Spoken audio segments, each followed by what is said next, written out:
Hi, and welcome to the 12th and final segment of Addiction 101 for family members. I'm Tom Harrison, author of The Complete Family Guide to Addiction. Today we're going to talk about relapse. Relapse means that an addict in recovery goes back to using. If you remember, there's no cure for addiction. When we treat addicts, we give them tools and techniques to try to not use long enough for the brain to heal itself. But it's difficult because when the brain is addicted, it's telling the person, you need to use, you need to use, you need to use. The person has a lot of cravings. And so avoiding relapse is a challenge. We don't have a lot of great statistics about how often people relapse. And it's a private thing. It's hard to track it. It's also difficult sometimes to define relapse. If an alcoholic takes one drink and stops, is that a relapse or is that just a slip? If someone comes out of detox for several days and immediately goes back to using, is that a relapse or were they never in recovery to begin with? So somewhat it's hard to define exactly what relapse is. But the best statistics we have suggest that it's pretty common that relapse occurs in half or more of the cases. You hate to tell family members that, but that's the reality. What causes relapse, apart from the cravings and everything?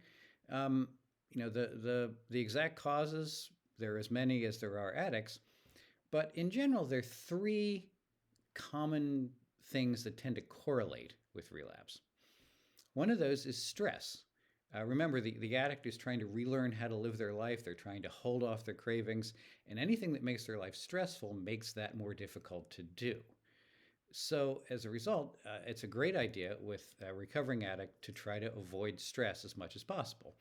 That can mean eating right, getting plenty of sleep, getting exercise, maybe yoga or meditation. It can also mean maybe not going back to a really high-powered job right away because that just increases stress. Also, new challenging activities can be very difficult in early recovery. There are statistics that show that people who get involved in romantic relationships immediately upon getting out of rehab don't tend to do as well. Doesn't mean it can never work, but that's what the statistics show. Anything new, big changes in your life tend to create stress and tend to put pressure that can lead to a relapse. Second thing that tends to correlate, and this is pretty obvious, is exposure to the substance. If you're a cocaine addict, probably shouldn't be around cocaine. It's going to tend to trigger you. That's more difficult for alcoholics, of course, because alcohol is so pervasive in our society. It's hard to go to a wedding or a party or a family event sometimes without being exposed to alcohol. Certainly, it's a good idea if you have a recovering addict in your family not to have alcohol in the house, not to consume it around them. Often recovering alcoholics will say, oh, I don't mind, go ahead, I don't want to impose on you.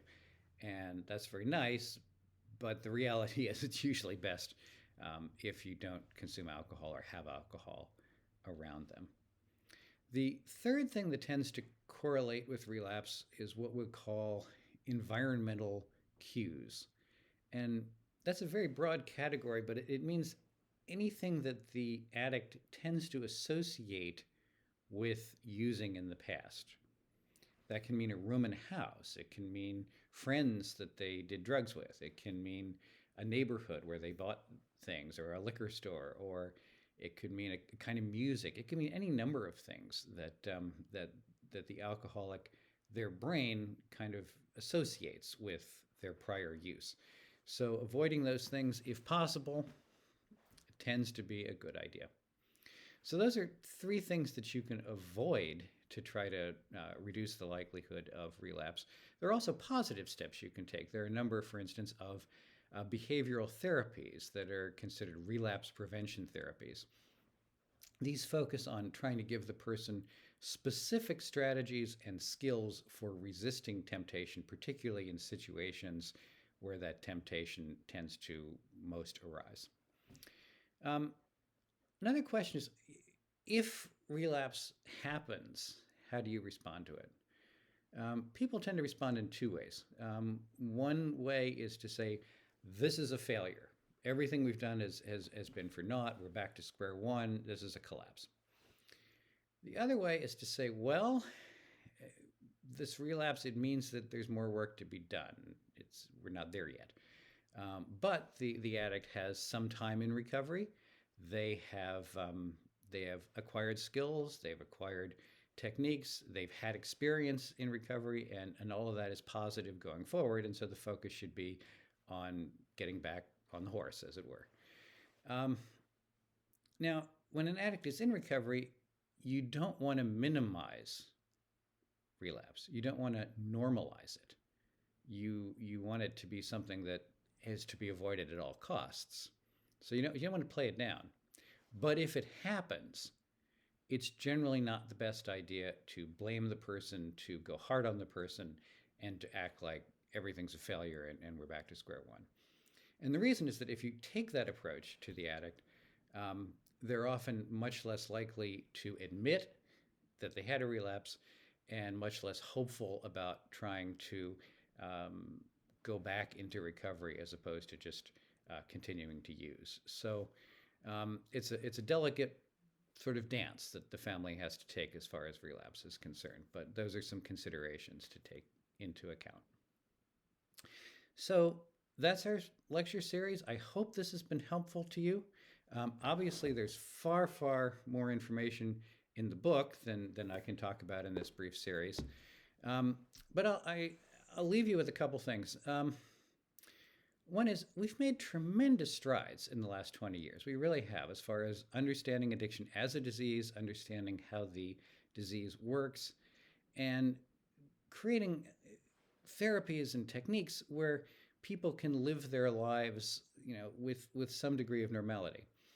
Today, we can approach addiction as a kind of long-term chronic illness. We can put it on the same footing with things like diabetes or heart disease, where the person has a disease, we can't cure it, but they can live a perfectly normal, happy, healthy, long life as long as they make a few adjustments to their behavior to take the disease into account. And that's where we are, and that's a huge advance. That's a tremendous step forward from where we used to be.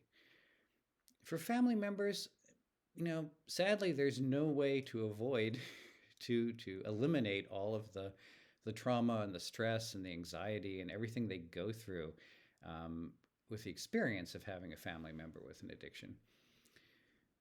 But I can tell you that many family members report that when things finally get back on track, horrible as it is and little as they would ever wish it on their worst enemy, they have grown from the experience. They've become more compassionate, more patient, more understanding, and more deeply loving people. And until we have a cure, that's really kind of the best thing that we can hope for. So I hope this series has been helpful to you, and thank you for listening, and I wish you all the best. Thanks.